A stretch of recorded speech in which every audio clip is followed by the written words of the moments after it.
नमस्कार, सत Shyamala news channel में आपका स्वागत है। जब से नरेंद्र मोदी ने जातीय जनगणना की बात कहे हैं, तभी से पूरे बिहार में जातीय जनगणना के श्रेय लेने का होड़ मचा गया है। इसी बीच बिहार में विधानसभा चुनाव का भी शुभारंभ होने वाला है, तो सभी जाति के नेता जो हैं या सभी दल के जो नेता हैं वो इस चक्कर में हैं कि इस जातीय जनगणना का श्रेय हमें मिल जाए। इसी क्रम में हम आज जहानाबाद के पूर्व सांसद तेज तर्रार नेता अरुण कुमार जी से जातीय जनगणना पर चर्चा करेंगे। सर, आपका हमारे चैनल में स्वागत। जी, बहुत धन्यवाद। सर, भारत के प्रधानमंत्री ने बैठक की और उसमें पहलगांव जैसे हमला के साथ साथ अन्य मुद्दों पर चर्चा किया, लेकिन छन करके बाहर जातीय जनगणना आई। जातीय जनगणना होना चाहिए, इस पर आप क्या विचार रखते हैं? देखिए, लंबे अंतराल में, जिस कहते हैं लंबा कालखंड है, जो भौगोलिक दृष्टि से, सामाजिक दृष्टि से, सांस्कृतिक दृष्टि से यह देश कई तरह के झंझावातों को झेला है। किसी की गरीबी और किसी की अमीरी के विभिन्न पैमाने हैं। तो ये काम बहुत पहले करना चाहिए था। जातीय जनगणना होने से कम ये बात स्पष्ट हो जाए कि कहाँ गरीबी है। सिर्फ जात जानने से नहीं होगा, कहाँ धन है और कहाँ बिना धन के लोग हैं, कहाँ सामाजिक दृष्टि से उनका वर्चस्व है और कहाँ सामाजिक कारणों से उनका शोषण है।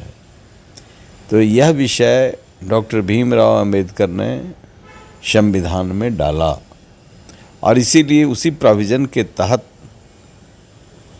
सभी राजनीतिक पार्टियां इसे भुनाने की कोशिश कर रही है। 70 वर्षों के आज़ादी के बाद भी आज भी गरीबी है, आज भी बेबसी है, आज भी शोषण है। तो इन तथ्यों को सामने रख करके यदि आप जातीय जनगणना करते हैं तो निश्चित तौर से राष्ट्र का भला होगा।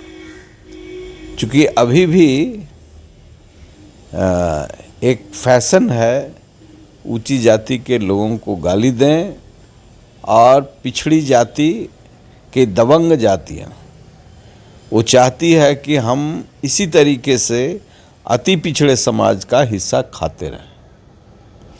तो ये जो कंट्रास्ट है, जिसको डॉक्टर लोहिया ने बहुत पहले कर दिया, ये बात भी तब सामने आई जब कर्पूरी ठाकुर के शासनकाल में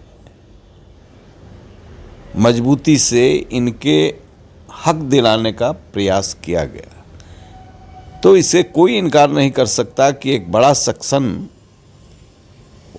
ओबीसी के अंदर ओबीसी है जो एक्सट्रीमली बैकवर्ड है और उसके अभी भी सामाजिक दृष्टि से, सांस्कृतिक दृष्टि से, आर्थिक दृष्टि से, राजनीतिक दृष्टि से इनका शोषण होता रहा है। आगे क्या होगा मैं नहीं जानता हूँ, लेकिन इस दिशा में एक प्रयास कर्पूरी ठाकुर जी ने किया था और उस प्रयास में बहुत सफलता तो नहीं मिली है, लेकिन आवाज़ उठने लगी है। वह एक बड़ी आबादी है। तो जातीय जनगणना से देश में ये स्थिति स्पष्ट होगी कि एक्सट्रीमली बैकवर्ड क्लास, जिसके नाम पर राजनीति की रोटी सेक रहे हैं, ओबीसी के बीच के ही दबंग जातियां जो ऊंची जाति से भी ज़्यादा मजबूत हैं, उनकी दबंगता आज के कालखंड में राजनीतिक, सामाजिक, आर्थिक इन सब दृष्टिकोण से मजबूत है, लेकिन उनको भी आरक्षण चाहिए। तो खैर, मैं इस बहस में नहीं पढ़ना चाहता हूँ, इतना ज़रूर कहना चाहता हूँ कि जो एक्सट्रीमली बैकवर्ड क्लास है उसको हिस्सेदारी मिलनी चाहिए, और वो जो लोग इसको राजनीति का झुनझुना बनाना चाहते हैं तो प्रयास करेंगे, लेकिन जब आवाज़ उठनी शुरू हो जाएगी तो पहले भी एन.आर. नाइक ने इस सवाल को खड़ा किया था, अकेले थे तब भी उन्होंने इस सवाल को खड़ा किया था मंडल कमीशन के समय में, लेकिन उनकी आवाज़ सुनी नहीं गई और धीरे धीरे वो बात दब गई। काका कालेलकर के रिपोर्ट में ये बातें आई हैं और कई तरह के कमीशन बने जिसमें ये बातें आई हैं। धीरे धीरे ये मजबूती के साथ ये सवाल खड़ा हो रहा है, और उसी के कंटेक्स्ट में माननीय प्रधानमंत्री नरेंद्र मोदी जी ने जो बिहार में कर्पूरी फार्मूला था, माननीय नीतीश कुमार जी ने जो पंचायत में अधिकार देने का एक प्रयास किया, हालांकि उसमें भी बाय प्रॉक्सी आज भी बहुत लोग घुस जाते हैं कि ये फलां जाति के हैं, इनका प्रतिशत कम है, तो इन्हीं में से ऐसा आदमी को लाओ कि हम सत्ता पर बाय प्रॉक्सी काबिज रहें। मुखिया बन गए लेकिन अधिकार उनके पास नहीं है, तो देने का प्रयास जरूर हुआ है। तो इस दिशा में देश के स्तर पर एक समीक्षा हो, गणना हो, और उसकी समीक्षा करके केंद्र में इस बात को रखा जाए कि जो ओबीसी का ढेल पीट रहे हैं, तो ओबीसी और ऊंची जाति के बीच बड़ा अंतर नहीं है।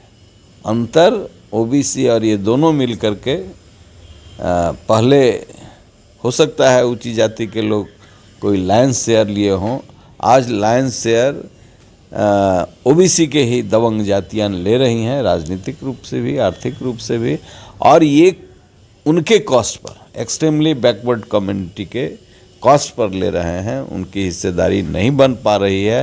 तो जातीय जनगणना से ये स्पष्ट होगा, क्योंकि यह देश का भौगोलिक स्थिति भी ऐसी है, उत्तर दक्षिण पूर्व पश्चिम, कहीं बरसात है तो कहीं सुखाड़ है, कहीं बर्फ़ गिर रहा है तो कहीं अग्नि का गोला गिर रहा है। तो ये तरह का यहाँ का ज्योग्राफिकल सिचुएशन है, और किन परिस्थितियों में पहाड़ में, जंगल में कई अभी ऐसे आदिवासी जातियाँ हैं जिसने देखा ही नहीं है कि आज़ादी क्या है, वो अपने स्टाइल में जी रहे हैं।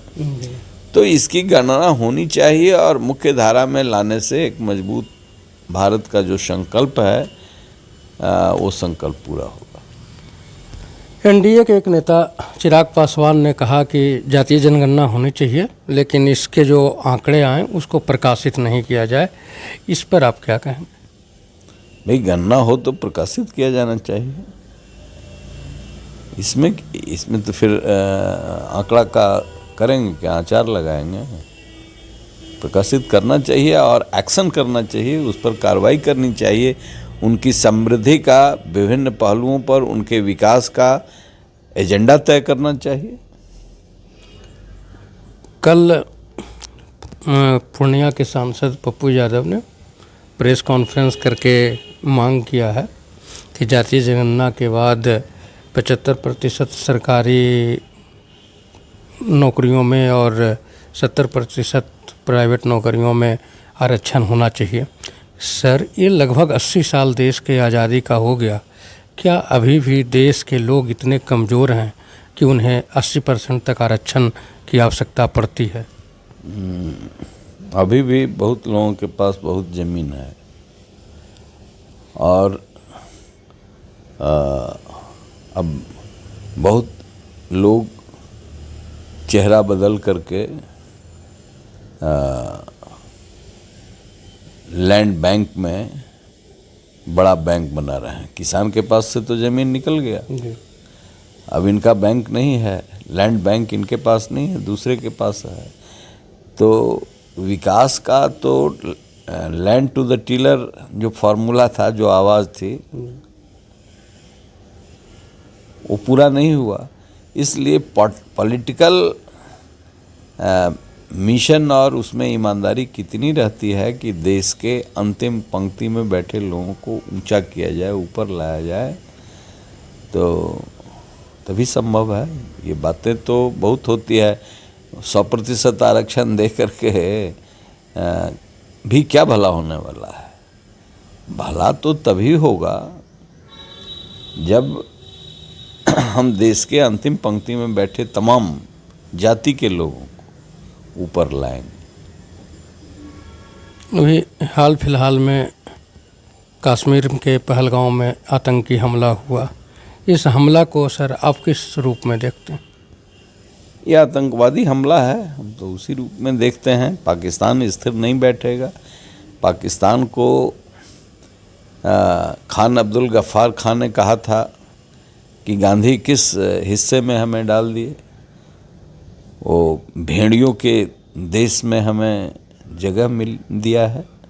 तो खान अब्दुल गफ्फार खान गांधी के बराबर के लोग थे, सीमांत गांधी कहा जाता था। उनकी ये अभिव्यक्ति 1947 में थी।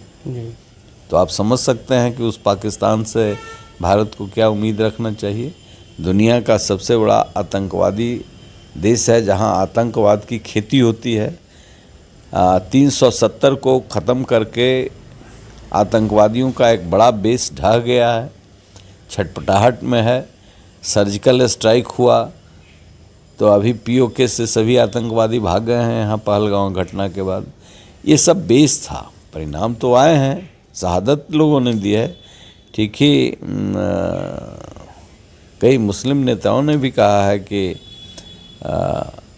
इस बार का जो माहौल है वो उल्टा है। पहले चुप लोग रहते थे, स्थानीय लोग, अभी वहाँ की मुस्लिम आबादी भी बिल्कुल मजबूती से इनके आतंकवाद के खिलाफ। तो ये हमारी सफलता है, इस देश की सफलता है। और सभी राजनीतिक पार्टियों ने करीब करीब भारी मन से या स्पष्ट मन से आतंकवाद के खिलाफ लड़ने का मन बनाया है। तो हम समझते हैं कि पहलगांव की घटना आतंकवाद के ताबूत में अंतिम कील होगा, इससे फैसला होगा। चूँकि अभी राइट टाइम है, बलूच के साथ जो हो रहा है तो उसको भी बल देना चाहिए। उनकी आज़ादी की लड़ाई है, चूँकि शोषण ये लोग लगातार उनका कर रहे हैं। पीओके जो हमारा हिस्सा है, पाक ऑक्युपाइड कश्मीर, वो नहीं होना चाहिए, वो भारत का हिस्सा कश्मीर है। तो कश्मीर में जब ये आ जाए, बलूचिस्तान स्वतंत्र हो जाए, तो सिंध का इलाके में भी ये आवाज़ें उठ रही है। तो ये जो आतंकवादियों को पालने वाला जो केंद्र है, ये बिल्कुल ठंडा पड़ जाएगा। और इसकी लड़ाई तो लड़नी पड़ेगी, पड़ोसी तो है। अटल जी का था कि पड़ोसी तो बदला नहीं जा सकता। पड़ोसी को समझ करके उसको अच्छा से ठीक करना होगा। और दुनिया के लोग भी समझ रहे हैं कि इस आतंकवाद का जो लैब है, इस लैब को ध्वस्त करने की ज़रूरत है। इस हमले के बाद बातें निकल कर के आई कि श्रीलंका, बांग्लादेश, चाइना सभी ने भारत को ये कहा कि अगर पाकिस्तान की तरफ तुम बढ़ोगे तो हम तुम्हारे तरफ हमला करेंगे। तो क्या हमारे जो पड़ोसी देश हैं उनसे हमारे तालमेल कम हुए हैं?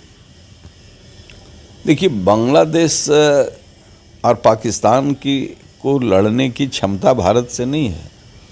पाकिस्तान बांग्लादेश के साथ रहते हुए भी भारत से लड़ा है, उनके अलग होने के बाद भी भारत से लड़ा है।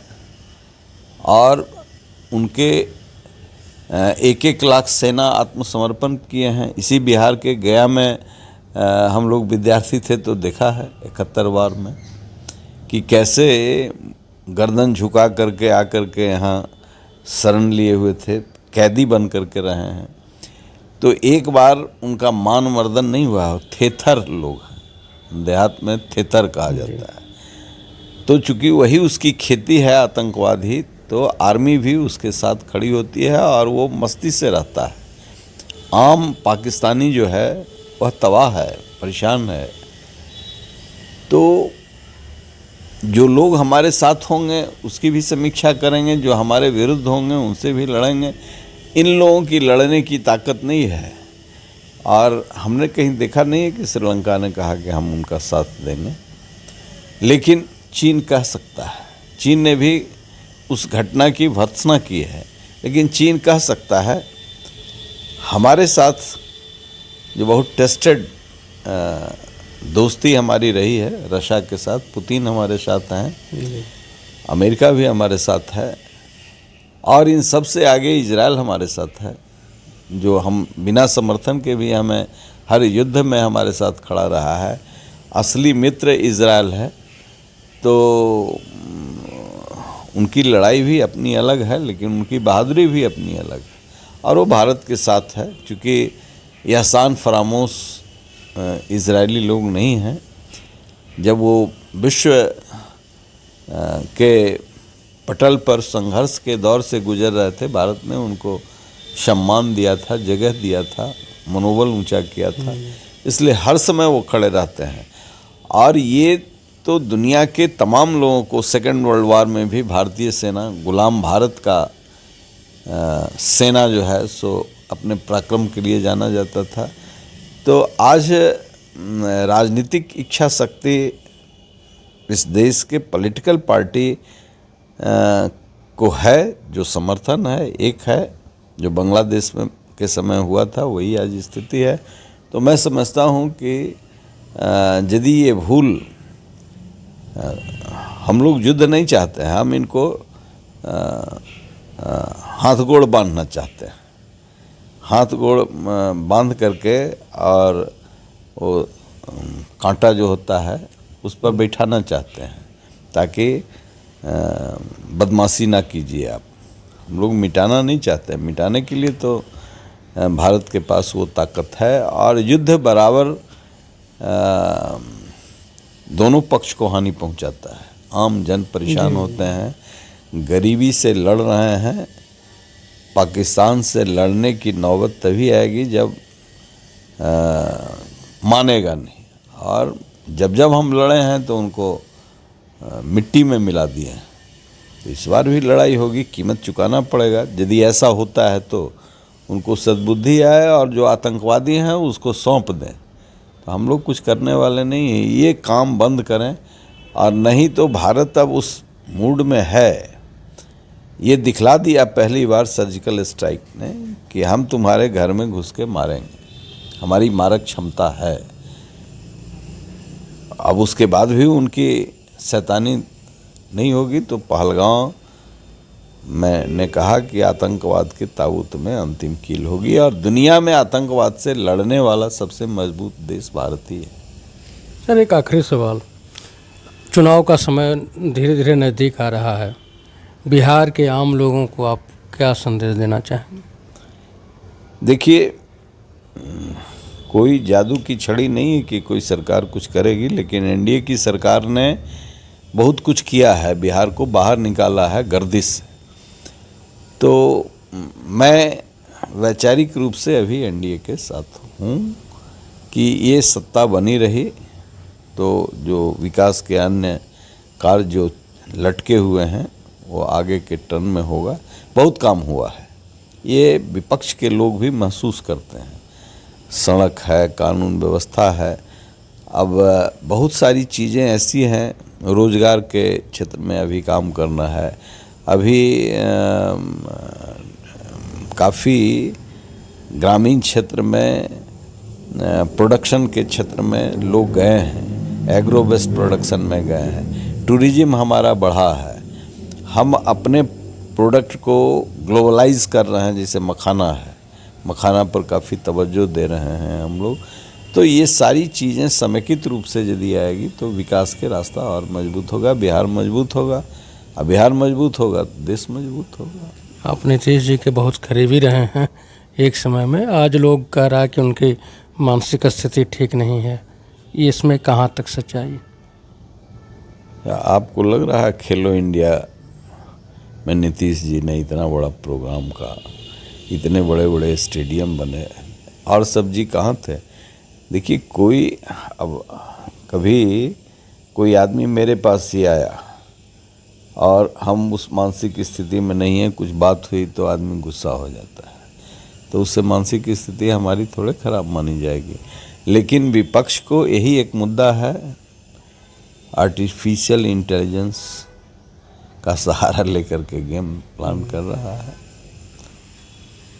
अभी आप पूर्व सांसद तेज तरार नेता अरुण कुमार जी को सुन रहे थे कि जातीय जनगणना होनी चाहिए, और जातीय जनगणना में जो अत्यंत पिछड़ी जाति के लोग हैं उनके हिस्से को उनके ही पिछड़ी जाति में जो दबंग लोग हैं वो खा रहे हैं, और सवर्ण को केवल गाली दे करके सत्ता में जाने का रास्ता बनाते हैं।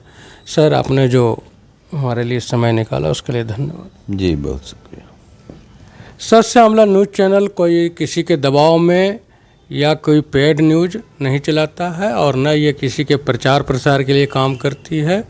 आप सही और सच्चे समाचार को देखने के लिए सत्य मामला से जुड़े रहें। धन्यवाद।